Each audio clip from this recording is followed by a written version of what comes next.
Hello students, आइए देखते हैं एक नई टॉपिक ग्लूकोज के बारे में। ग्लूकोज क्या होता है, उसकी बनाने की विधि क्या है और ग्लूकोज की संरचना क्या है, इसको हम समझते हैं। ठीक है, पिछले वीडियो में हमने कार्बोहाइड्रेट के वर्गीकरण के बारे में एक्सप्लेन किया था। आइए देखते हैं ग्लूकोज। ग्लूकोज प्रकृति में मुक्त अथवा संयुक्त अवस्था में मिलता है। ठीक है, ग्लूकोज जो है वह प्रकृति में या तो मुक्त अवस्था में मिलता है या फिर किसी के साथ जुड़े हुए रूप में मिलता है, अर्थात संयुक्त अवस्था में मिलता है। यह मीठे फलों तथा शहद में उपस्थित होता है। ठीक है, तो आप देख रहे हैं कि ग्लूकोज जो है प्रकृति में मुक्त अथवा संयुक्त अवस्था में मिलता है। यह मीठे फलों तथा शहद में उपस्थित होता है।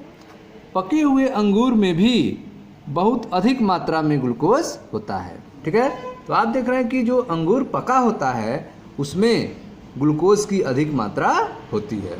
ठीक है, अब आइए देखते हैं ग्लूकोज के बनाने की विधि, कैसे ग्लूकोज को बनाया जाता है। ठीक है, ग्लूकोज को निम्न अनुसार बनाया जाता है, तो देखिए ध्यान से। ग्लूकोज की बनाने की विधि में जो पहला तरीका है वह है आपका सुक्रोज से। ठीक है, सुक्रोज से ग्लूकोज कैसे बनाते हैं, तो ध्यान से इसको समझें आप। ग्लूकोज को बनाने की विधियां, पहला है आपका सुक्रोज से, जिसे ईंख की शर्करा कहते हैं, इच्छु शर्करा कहते हैं। ध्यान दें, ग्लूकोज को तनु HCl अथवा सल्फ्यूरिक अम्ल H2SO4 के साथ एल्कोहलिक विलयन में क्वथन करने पर ग्लूकोज तथा फ्रक्टोज समान मात्रा में प्राप्त होते हैं। ठीक है, तो आप देख रहे हैं कि सुक्रोज से इसको बनाने के लिए सुक्रोज को तनु HCl से, ठीक है, अथवा सल्फ्यूरिक अम्ल के साथ एल्कोहलिक विलयन में क्वथन करते हैं, जिससे ग्लूकोज और फ्रक्टोज समान मात्रा में प्राप्त होता है। देखें समीकरण, यह आपका सुक्रोज है, C12H22O11 सुक्रोज है। ठीक है, एल्कोहलिक विलयन में आप देख रहे हैं H+ आयन है। ठीक है, और इसको आप गर्म करेंगे, क्वथन करेंगे, जिससे आपको समान मात्रा में ग्लूकोज और फ्रक्टोज प्राप्त होगा। ठीक है, तो इस तरह से हम ग्लूकोज बना सकते हैं। दूसरा तरीका है स्टार्च से। स्टार्च से कैसे बनाएंगे? औद्योगिक स्तर पर ग्लूकोज को स्टार्च के जल अपघटन से प्राप्त किया जाता है। ठीक है, तो अगर आपको ज़्यादा मात्रा में ग्लूकोज चाहिए तो औद्योगिक स्तर पर ग्लूकोज को स्टार्च के जल अपघटन से तैयार किया जाता है। ठीक है, इसके लिए स्टार्च को तनु सल्फ्यूरिक अम्ल के साथ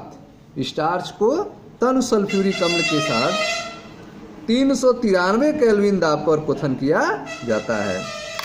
ठीक है, तो आप देख रहे हैं कि औद्योगिक स्तर पर ग्लूकोज को बनाने के लिए स्टार्च के जल अपघटन से प्राप्त किया जाता है। इसके लिए स्टार्च को तनु सल्फ्यूरिक अम्ल के साथ 393 केल्विन दाब पर क्वथन किया जाता है, गर्म किया जाता है। देखें ध्यान से, ये आपका स्टार्च है C6H10O5 कोष्टक बंद N, ठीक है, प्लस NH2O, स्टार्च या अथवा सेलुलोज इसको कह सकते हैं। ठीक है, इसका जल अपघटन करेंगे 393 केल्विन और 2 से 3 वायुमंडल दाब पे। ठीक है, तो यह कन्वर्ट हो जाएगा ग्लूकोज में, C6H12O6। तो इस तरह से आपको ग्लूकोज प्राप्त हो जाएगा। ठीक है, तो ग्लूकोज के बनाने की विधि में आपने देखा दो तरीकों के बारे में। पहला तरीका आपने देखा कि सुक्रोज से। ठीक है, सुक्रोज से ग्लूकोज बनाने के लिए सुक्रोज को तनु HCl या H2SO4 के साथ एल्कोहलिक विलयन में क्वथन करते हैं, जिससे समान मात्रा में ग्लूकोज और फ्रक्टोज प्राप्त होता है। दूसरा तरीका आपने देखा स्टार्च से। तो औद्योगिक स्तर पर ग्लूकोज को स्टार्च के जल अपघटन से प्राप्त किया जाता है। इसके लिए स्टार्च को तनु H2SO4 के साथ 393 केल्विन दाब पर क्वथन किया जाता है। ठीक है, जिससे ग्लूकोज प्राप्त होता है। अब आइए चर्चा करते हैं ग्लूकोज की संरचना के बारे में, ग्लूकोज के स्ट्रक्चर के बारे में। ग्लूकोज की कैसी संरचना होती है, ग्लूकोज की संरचना। ठीक है, ग्लूकोज का जो सूत्र होता है C6H12O6, उसको ऐसे लिख सकते हैं। ठीक है, CHOCH कितने बार लिख सकते हैं? 4 बार। उसके बाद लास्ट में CH2OH। ठीक है, CHO CHOH CHOH CHOH CHOH, उसके बाद लास्ट में CH2OH। ठीक है, तो CHOH 4 बार आ रहा है, इसलिए इसको कोष्टक में 4 लिख दिया गया है एक बार में। आइए देखते हैं इसके स्ट्रक्चर के बारे में। तो ध्यान से समझिएगा ग्लूकोज के स्ट्रक्चर के बारे में। ग्लूकोज जो है एक एल्डोहेक्सोज है। ठीक है, ग्लूकोज क्या है? एल्डोहेक्सोज है, अर्थात इसमें एल्डिहाइड समूह पाया जाता है, CH4 समूह पाया जाता है, इसलिए इसको एल्डोहेक्सोज कहते हैं। हेक्सोज मतलब 6 कार्बन है इसमें। ग्लूकोज एक एल्डोहेक्सोज है तथा इसे डेक्सट्रोज कहते हैं। ठीक है, ग्लूकोज जो है एक एल्डोहेक्सोज है और इसे क्या कहते हैं? डेक्सट्रोज कहते हैं। यह अनेक कार्बोहाइड्रेटों जैसे कि स्टार्च, सेलुलोज आदि का एकलक होता है। ठीक है, तो ग्लूकोज जो है वह अनेक कार्बोहाइड्रेटों जैसे कि स्टार्च, सेलुलोज आदि का क्या होता है? एकलक होता है, मोनोमर होता है। ठीक है, यह संभवतः पृथ्वी पर बहुतायत में पाया जाने वाला कार्बनिक यौगिक है। तो ग्लूकोज जो है पृथ्वी पर पाया जाने वाला, बहुतायत में पाया जाने वाला कार्बनिक यौगिक है। निम्नलिखित प्रमाणों के आधार पर यह संरचना दिए गए चित्र के अनुसार प्रदर्शित की जा सकती है। ठीक है, तो कुछ यहाँ पे समीकरण दिए गए हैं जिसके आधार पर जो है ग्लूकोज की संरचना के बारे में हमें जानकारी मिलती है। पहला, इनका आणविक सूत्र C6H12O6 पाया गया है। ठीक है, तो ग्लूकोज का जो आणविक सूत्र है वह कितना पाया गया? C6H12O6 पाया गया है।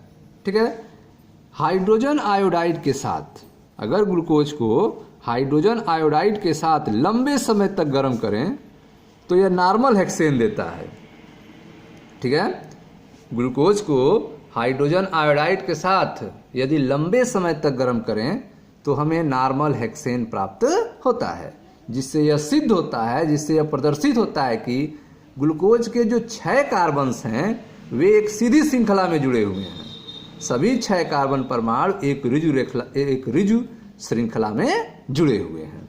ठीक है, तो हाइड्रोजन के साथ लंबे समय तक गर्म करने पर यह नॉर्मल हेक्सेन देता है, जो यह प्रदर्शित करता है कि सभी 6 कार्बन परमाणु एक रिजु श्रृंखला में जुड़े हैं, एक सीधी श्रृंखला में जुड़े हैं। ठीक है, देखिए ध्यान से, CHOH4 CH2OH हाइड्रोजन आयोडाइड। ठीक है, हाइड्रोजन आयोडाइड के साथ इसको आप गर्म करेंगे जिससे आपको नॉर्मल हेक्सेन प्राप्त होगा। CH3 CH2 CH2 CH2 CH2 CH3 प्राप्त होगा, अर्थात नॉर्मल हेक्सेन प्राप्त होगा, जिससे यह हमें पता चलता है कि जो ग्लूकोज में कार्बन्स हैं वह एक सीधी लाइन में जुड़े हुए हैं। ठीक है, तीसरा देखें, ग्लूकोज हाइड्रॉक्सिल एमीन के साथ NH2OH के साथ, ग्लूकोज हाइड्रॉक्सिल एमीन के साथ अभिक्रिया करने पर ऑक्सीन देता है।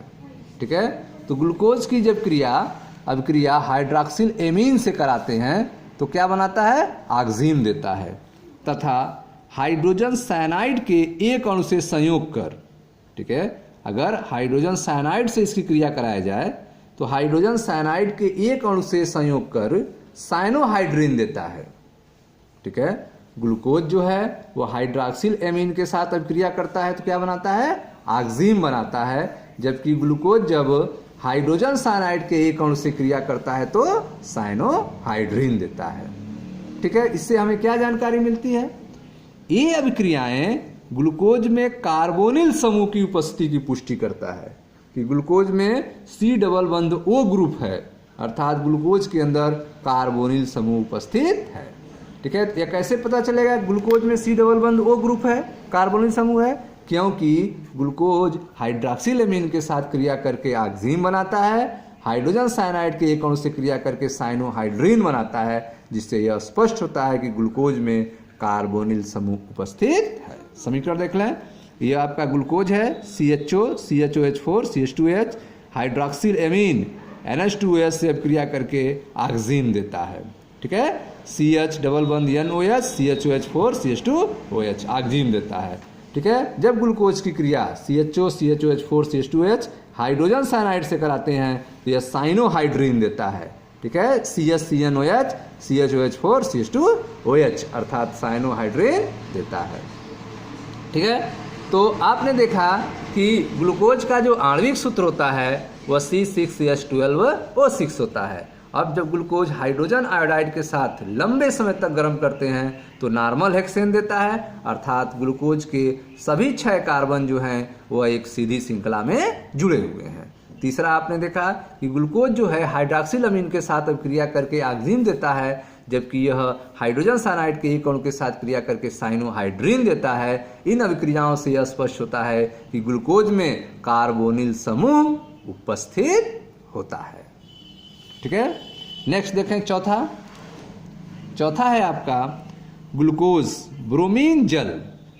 ग्लूकोज जो है वह ब्रोमीन जल जैसे दुर्बल ऑक्सीकरण कर्मक द्वारा ऑक्सीकरण से 6 कार्बन परमाणु युक्त कार्बोक्सिलिक अम्ल देता है। ठीक है, ग्लूकोज जो है ब्रोमीन जल जैसे दुर्बल ऑक्सीकरण कर्मक द्वारा ऑक्सीकरण कर्मक द्वारा ग्लूकोज का क्या हो जाता है, ऑक्सीकरण हो जाता है, और यह 6 कार्बन परमाणु युक्त कार्बोक्सिलिक अम्ल देता है जिसे ग्लूकोनिक अम्ल कहते हैं। ठीक है, इससे यह सिद्ध करता है कि ग्लूकोज का कार्बोनिल समूह एल्डिहाइड समूह के रूप में उपस्थित है। ठीक है, आप देख रहे हैं कि ग्लूकोज जो है वह ब्रोमीन जल जैसे दुर्बल ऑक्सीकरण कर्मक द्वारा ऑक्सीकरण से 6 कार्बन परमाणु युक्त कार्बोक्सिलिक अम्ल अर्थात ग्लूकानिक अम्ल देता है। ठीक है, इससे यह स्पष्ट होता है कि ग्लूकोज का जो कार्बोनिल समूह है वह एल्डिहाइड समूह के रूप में उपस्थित है।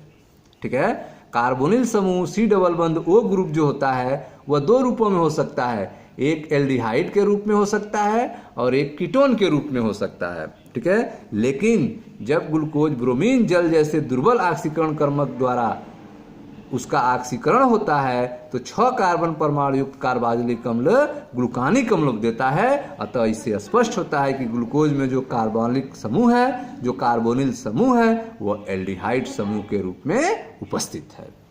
ठीक है, देखें CHOH4CH2OH ये आपका ग्लूकोज हो गया। ब्रोमीन जल के साथ अब क्रिया होगी तो CHO जो है वो COOH ग्रुप में चेंज हो गया, CHOH4CH2OH अर्थात ग्लूकोज किसमें चेंज हो गया, ग्लूकानिक अम्ल में। ठीक है, जिससे यह स्पष्ट होता है कि ग्लूकोज में जो कार्बोनिल समूह उपस्थित है वो क्या है, एल्डिहाइड समूह है। ठीक है, नेक्स्ट देखें 5वां, ग्लूकोज के एसिटिक एनहाइड्राइड द्वारा एसिटिलन से ग्लूकोज पेंटा एसीटेट बनता है। ठीक है, ग्लूकोज के एसिटिक एनहाइड्राइड द्वारा अगर आप ग्लूकोज का क्या करें, एसिटिलन करें। ठीक है, ग्लूकोज के एसिटिक एनहाइड्राइड द्वारा एसिटिलन से ग्लूकोज पेंटा एसीटेट बनता है। ठीक है, ग्लूकोज पेंटा एसीटेट बनाता है जो ग्लूकोज में 5 OH समूह की उपस्थिति की पुष्टि करता है। ठीक है, तो आप देख रहे हैं कि ग्लूकोज जो है वो एसिटिक एनहाइड्राइड द्वारा एसिटिलन से ग्लूकोज पेंटा एसीटेट बनाता है, जिससे यह हमें स्पष्ट हो जाता है कि ग्लूकोज में 5 OH समूह उपस्थित होता है। ग्लूकोज में 5 OH समूह की उपस्थिति की पुष्टि हो जाती है। क्यों? क्योंकि ग्लूकोज जो है वो एसिटिक एनहाइड्राइड द्वारा एसिटिलन से ग्लूकोज पेंटा एसीटेट बनाता है, जिससे यह स्पष्ट होता है कि ग्लूकोज में 5 OH समूहों की उपस्थिति की पुष्टि होती है। ठीक है, चूंकि ग्लूकोज अस्थायी यौगिक है, ग्लूकोज कैसा यौगिक है, अस्थायी यौगिक है, अतः 5 OH समूह भिन्न भिन्न कार्बन परमाणु से जुड़े होने चाहिए। ठीक है, तो ग्लूकोज पेंटा एसीटेट बनने से हमें यह जानकारी मिली कि ग्लूकोज के अंदर 5 OH समूह उपस्थित होते हैं। ठीक है, चूंकि ग्लूकोज एक अस्थायी यौगिक है, अतः जो 5 OH समूह हैं वह भिन्न भिन्न अलग अलग कार्बन परमाणु पर उपस्थित होने चाहिए। आगे देखें ध्यान से,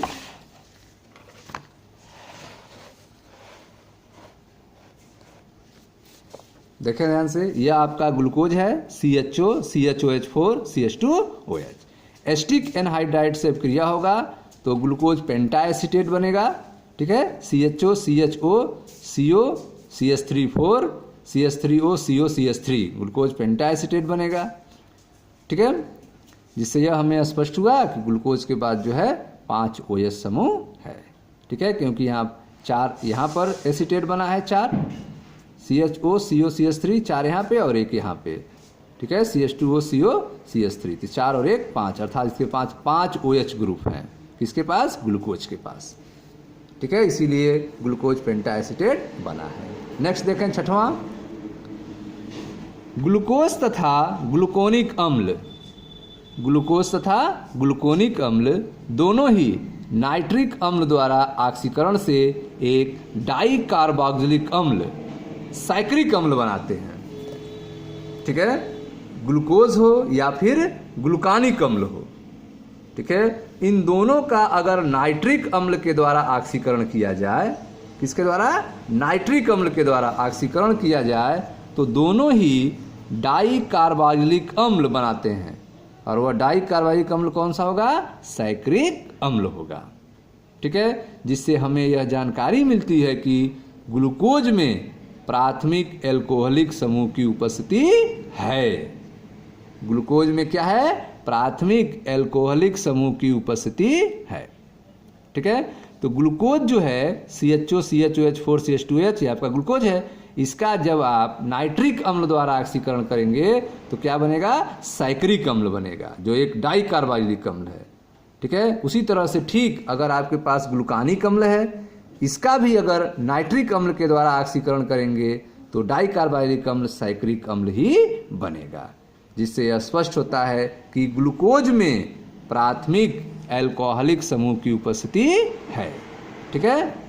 तो आपने देखा कि ग्लूकोज तथा ग्लूकानिक अम्ल दोनों ही नाइट्रिक अम्ल द्वारा ऑक्सीकरण से एक डाई कार्बोक्सिलिक अम्ल साइक्रिक अम्ल बनाते हैं, और यह ग्लूकोज में प्राथमिक एल्कोहल समूह की उपस्थिति को दर्शाता है, ठीक है। आगे देखें ध्यान से,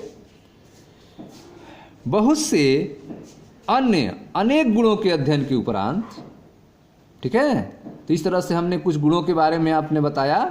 इसी तरह से अनेक गुणों के अध्ययन के उपरांत वैज्ञानिक फिशर ने, ठीक है, बहुत से अन्य अनेक गुणों के अध्ययन के उपरांत फिशर ने विभिन्न OH समूहों की सही दिक् स्थान व्यवस्था को दर्शाया, ठीक है। बहुत से अन्य अनेक गुणों के अध्ययन के बाद वैज्ञानिक फिशर ने अलग अलग OH समूहों की सही पोजीशन, सही दिक् स्थान व्यवस्था को दर्शाया, ठीक है। इसका सही विन्यास संरचना 1 द्वारा निरूपित होता है, ठीक है। ग्लूकोज का जो सही विन्यास है वो किसने दिया, फिशर ने दिया, और उन्होंने OH समूहों का सही दिक् स्थान उस फिगर में बताया। और सही संरचना कौन सा है, यह फर्स्ट जो फिशर के द्वारा दिया गया। तो बहुत से अन्य अनेक गुणों के अध्ययन के उपरांत फिशर ने विभिन्न OH समूहों की सही दिक् स्थान व्यवस्था को दर्शाया। इसका सही विन्यास संरचना 1 द्वारा निरूपित होता है, ठीक है। संरचना 2 जो है वह किसका है, ग्लूकानिक अम्ल का है, जबकि संरचना 3 जो है वह साइक्रिक अम्ल का है, ठीक है। तो ग्लूकोज का फिशर के द्वारा दिया गया सही जो OH समूह की दिक् स्थान व्यवस्था को बताता है वह है संरचना फर्स्ट, ठीक है, जिसमें आप देख रहे हैं कि CHO, ठीक है, कार्बन है आपका, फिर पहला कार्बन, दूसरा, तीसरा, चौथा, 5वां और 6वां कार्बन एक सीधी श्रृंखला में जुड़े हुए हैं। पहला कार्बन, दूसरा कार्बन, तीसरा, चौथा, 5वां और 6वां कार्बन एक सीधी श्रृंखला में जुड़े हुए हैं, जिसमें सबसे ऊपर आप देख रहे हैं CHO है और सबसे नीचे जो है वह CH2OH है, ठीक है। उसके बाद कार्बन के इधर हाइड्रोजन है, फिर इधर OH है, कार्बन के इस साइड में OH है, फिर इधर हाइड्रोजन है, फिर कार्बन के इस साइड में H है, इधर OH है, फिर कार्बन के इस साइड में H है, इधर OH है, ठीक है। तो यह स्ट्रक्चर जो है फिशर के द्वारा दिया गया, किसके लिए, ग्लूकोज के लिए, जो OH के सही विन्यास को दिखाता है, ठीक है। कि एक साइड में आप देख रहे हैं 1 2 3 4 4 OH हैं और इधर साइड में आप देख रहे हैं केवल 1 OH है, ठीक है। उसी तरह से यह ग्लूकानिक अम्ल का फिगर है और यह आपका सैकरिक अम्ल का फिगर है।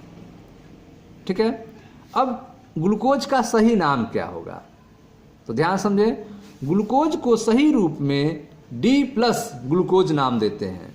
ग्लूकोज को सही रूप में क्या नाम देते हैं, D+ ग्लूकोज नाम देते हैं। ठीक है, अब देखें ध्यान से, ग्लूकोज के नाम से पहले ये जो D लिखा गया है, ठीक है, ग्लूकोज के नाम से पहले D इसके विन्यास को निरूपित करता है। D क्या बताता है, इसको विन्यास को निरूपित करता है। ठीक है, तो D जो है वह विन्यास से संबंधित है, न कि जो आप पिछले चैप्टर में D और L के बारे में पढ़े थे अध्याय 10 में, उससे यह संबंधित नहीं है। ठीक है, ग्लूकोज को सही रूप में D+ ग्लूकोज नाम देते हैं। ग्लूकोज के नाम से पहले लिखा गया D इसके विन्यास को निरूपित करता है, जबकि प्लस अणु की दक्षिण ध्रुवण घुड़कता को निरूपित करता है। जो प्लस है वह क्या बताता है कि जो ग्लूकोज अणु होता है वह दक्षिण ध्रुवण घुड़कता होता है, कि वह लाइट को, ठीक है, दक्षिण की तरफ मोड़ता है, लाइट को दक्षिण की तरफ मोड़ता है, क्लॉकवाइज रोटेशन कराता है लाइट को, इसलिए इसको प्लस लिखा जाता है। लेकिन उसके आगे जो D लिखा गया है वह हमें बताता है उसके विन्यास को। ठीक है, न कि डेक्स्ट्रो को। यह डेक्स्ट्रो को नहीं बताता, यह स्मॉल D नहीं है, यह कैपिटल D है जो विन्यास से संबंधित है। यह स्मरण रहे कि कैपिटल D व कैपिटल L का यौगिक के ध्रुवण गुणवत्ता से कोई संबंध नहीं है। ठीक है, इनका संबंध स्मॉल D और स्मॉल L से भी कोई संबंध नहीं है, जिसको आप अध्याय 10 में पढ़े थे। कैपिटल D और L संकेत चिन्हों का अर्थ नीचे दिया गया है। ठीक है, तो कैपिटल D और कैपिटल L का क्या मतलब है, तो यह उसके विन्यास से संबंधित है, न कि प्रकाश के मोड़ने से संबंधित है। ठीक है ना, कैपिटल D और कैपिटल L का मतलब क्या है, तो समझें ध्यान से। कैपिटल D और कैपिटल L का मतलब, किसी यौगिक के नाम से पहले लिखे अक्षर D व L उसके किसी विशेष यौगिक के त्रिविम समावयी के किसी अन्य यौगिक जिसका विन्यास ज्ञात हो के आपेक्षिक विन्यास प्रदर्शित करते हैं। ठीक है, तो आप देख रहे हैं कि किसी भी यौगिक के नाम से पहले अगर D और L अक्षर लिखा हो तो उससे हमें क्या समझना चाहिए, उसका यह अर्थ है कि विशेष यौगिक के त्रिविम समावयी के, किसी विशेष यौगिक के त्रिविम समावयी के किसी अन्य यौगिक जिसका विन्यास ज्ञात हो के आपेक्षिक विन्यास को प्रदर्शित करते हैं। ठीक है, तो आप देख रहे हैं कि जो यौगिक ज्ञात हैं उसके विन्यास का आपेक्षिक विन्यास जो है वह विशेष यौगिक त्रिविम समावयी के रूप में दर्शाता है। ठीक है, जो सामने आप D और L को लिखते हैं। तो किसी यौगिक के नाम से पहले लिखे अक्षर D और L उसके किसी विशेष यौगिक के त्रिविम समावयी के किसी अन्य यौगिक, किसी दूसरे यौगिक जिसका विन्यास ज्ञात हो के आपेक्षिक विन्यास को प्रदर्शित करता है। ठीक है, कार्बोहाइड्रेट का में यह संबंध ग्लिसराइडों, ठीक है, कार्बोहाइड्रेटों में यह संबंध ग्लिसराइड, ठीक है, ग्लिसरैल्डिहाइड के किसी विशेष समावयी से दर्शाया जाता है। ठीक है ना, तो अगर कार्बोहाइड्रेट की बात किया जाए तो कार्बोहाइड्रेट जो है किससे संबंध दिखा रहा है, किससे संबंधित व्यवस्था को दर्शा रहा है, अर्थात कार्बोहाइड्रेट जो है अपना संबंध ग्लिसरैल्डिहाइड के किसी विशेष समावयी से दर्शाया जाता है। ठीक है, अब ग्लिसरैल्डिहाइड क्या है जिसको कार्बोहाइड्रेट से संबंध बताया जा रहा है। ग्लिसरैल्डिहाइड में एक असम्मित कार्बन परमाणु होता है। ठीक है, ग्लिसरैल्डिहाइड में क्या होता है, एक असम्मित कार्बन परमाणु होता है तथा इसके दो प्रतिबिंब रूप होते हैं। ग्लिसरैल्डिहाइड में एक असम्मित कार्बन परमाणु होता है और इसके दो प्रतिबिंब रूप होते हैं। देखें ध्यान से, ये आपका ग्लिसरैल्डिहाइड है। ठीक है, और इसके दो प्रतिबिंब रूप होते हैं, एक को D कहते हैं और एक को L कहते हैं। ठीक है।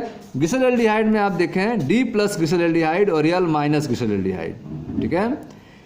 इसमें OH जो है D प्लस ग्लिसरॉल्डिहाइड में OH जो है दाहिने तरफ है, ठीक है, जबकि L माइनस ग्लिसरॉल्डिहाइड में OH जो है वह बाएं तरफ है, ठीक है। तो अगर OH ग्रुप दाहिने तरफ होता है तो उसको क्या कहते हैं, D कहते हैं।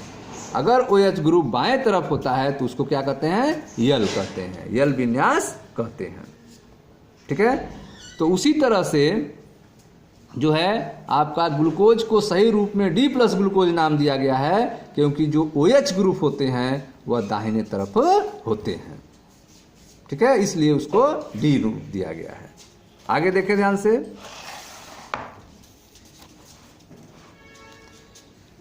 ग्लिसरॉल्डिहाइड के प्लस समावयी का विन्यास D होता है, ठीक है। ग्लिसरॉल्डिहाइड के प्लस समावयी का विन्यास क्या होता है, D होता है। इसका क्या अर्थ है, इसका अर्थ है कि जब हम विशेष नियम का अनुसरण करते हुए, जिसे आप आगे कक्षाओं में पढ़ेंगे, इसकी संरचना कागज पर लिखते हैं तो संरचना में OH जो समूह होता है वह दाहिनी ओर होता है, ठीक है। तो जब OH समूह दाहिनी ओर होता है तो उसको D लिखते हैं और जब OH समूह बाईं ओर होता है तो उसको L लिखते हैं, ठीक है। इसके बारे में आप विस्तृत आगे वाली कक्षा में पढ़ेंगे। तो ध्यान दें, वे सभी यौगिक जिनका सहसंबंध रासायनिक रूप से ग्लिसरॉल्डिहाइड के D प्लस समावयी से स्थापित किया जा सकता है D विन्यास वाले कहलाते हैं, जबकि वे जिनका सहसंबंध ग्लिसरॉल्डिहाइड के L माइनस समावयी से स्थापित किया जा सकता है उनको L विन्यास वाला कहते हैं, ठीक है। तो आप देख रहे हैं कि कागज की संरचना पे अगर इसको लिखा जाए, कागज पर स्ट्रक्चर बनाया जाए तो जिसमें OH समूह दाहिनी ओर होता है उसको D कहते हैं और जिसमें OH समूह बाईं ओर होता है उसको L कहते हैं। उसी तरह से कार्बोहाइड्रेट की तुलना किससे करते हैं, ग्लिसरॉल्डिहाइड से करते हैं। तो अगर ग्लिसरॉल्डिहाइड में OH दाहिनी ओर है तो उसको D कहेंगे और अगर OH बाईं ओर है तो L कहेंगे। तो अगर आप ग्लूकोज को देखेंगे तो OH जो होगा वह दाहिनी तरफ होता है जैसे ग्लिसरॉल्डिहाइड में होता है, इसीलिए ग्लिसरॉल्डिहाइड को देखते हुए ग्लूकोज को D कहते हैं, ठीक है। तो वे सभी यौगिक जिनका सहसंबंध रासायनिक रूप से ग्लिसरॉल्डिहाइड के D प्लस समावयी से स्थापित किया जा सकता है D विन्यास वाले यौगिक कहलाते हैं, जबकि वे जिनका सहसंबंध ग्लिसरॉल्डिहाइड के L माइनस समावयी से स्थापित किया जा सकता है L विन्यास वाले कहलाते हैं, ठीक है। आगे देखें, आप संरचना में देख सकते हैं कि L माइनस समावयी में OH समूह किधर होता है, बाईं तरफ होता है, ठीक है।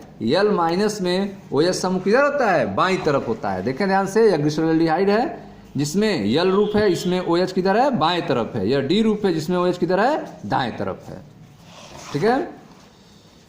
आप संरचना में देख सकते हैं कि L माइनस समावयी में OH, ठीक है, OH समूह बाईं ओर है किसी मोनोसेकेराइड के विन्यास के निर्धारण के लिए, ठीक है। अगर किसी मोनोसेकेराइड के आप विन्यास का निर्धारण कर रहे हैं तो ध्यान दीजिए, किसी मोनोसेकेराइड के विन्यास के निर्धारण के लिए इसके सबसे नीचे वाले असममित कार्बन परमाणु की तुलना करते हैं, ठीक है।